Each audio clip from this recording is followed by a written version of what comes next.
Assalamualaikum warahmatullahi wabarakatuh.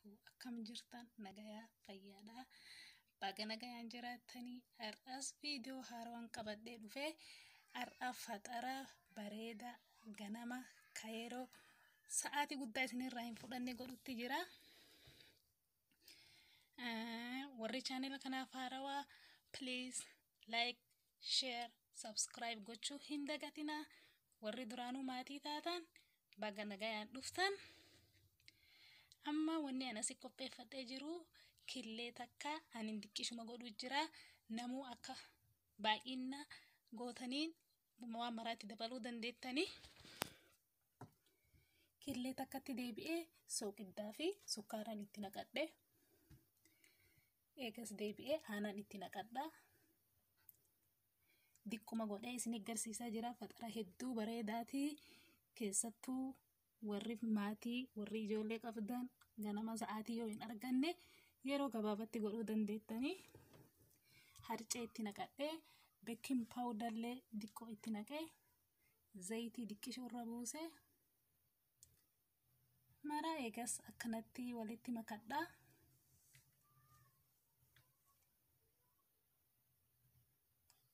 Akkasumatti maraa waliin dhahadhee eegas deebi'ee barbaree abbaan barbaanne irraa dhiisuu dandeettanii. Barbaree firiitiif qolaata goggoyde barbaree goggoyduu isi itti naqee eegas ammoo shunkurtii fi qaaraa diimaa fi giriina kan nama hin gubne san itti naqadhe. Eegas ammoo baala dimbilaalaa itti naqadhe. Dhugaa hedduu nyaata bareedaadha. Yaala hin jaalattanii. Amma kunoo eegas eeletiyya qabadhe ibiddarraa qabaa. Diqqishu zayitii akka ittiin qabmanne yoo gari eeleen gari hin qabdii hin qabdullee tuni garuu zayitii diqqishu irra dibee amma eegas akkanatti irratti bal'isaa. Wanta akka sa'aatii sirraan fudhatan yoosuma gootaa ganaa haga bukaa'uu hin eeydu. Ammallee baking powder waan itti dabalee jiruuf ibiddilleen akka gaarii keessa seenaa. Hedduu bareeda. Shaayii waliin nyaattanii ganama shaayii yookaan buna akkasumatti isa qofaa nyaattanii baay'ee bareedaadha. Kunoo akkana jira. Mara isaa akkasitti godhee isin agarsiisa. Kanaafuu please like, share, subscribe gochuu hin dagatinaa. Warri duraanuu maatii taatanis viidiyoo laaltanii irraa baatan please like godhaa. Likein viidiyoo hedduu gargaara. Kanaafuu maraa akkanatti bilcheesse eega isa bilcheesse irraa bahee walitti deebina.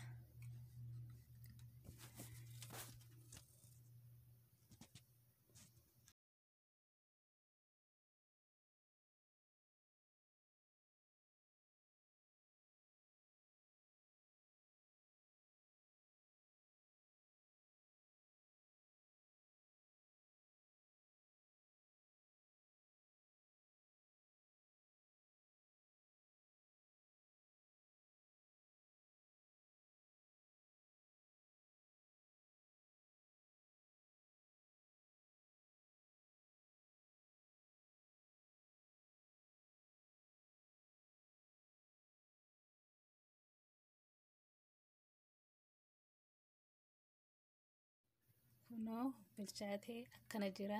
Hedduu bareedaadha. Yeroo biraa viidiyoo biraatiin walitti deebinaa. Like, share, subscribe gochuu hin dagatinaa. Haga yeroo biraa viidiyoo biraatiin walitti deebinu nagaa keessa jiraadha.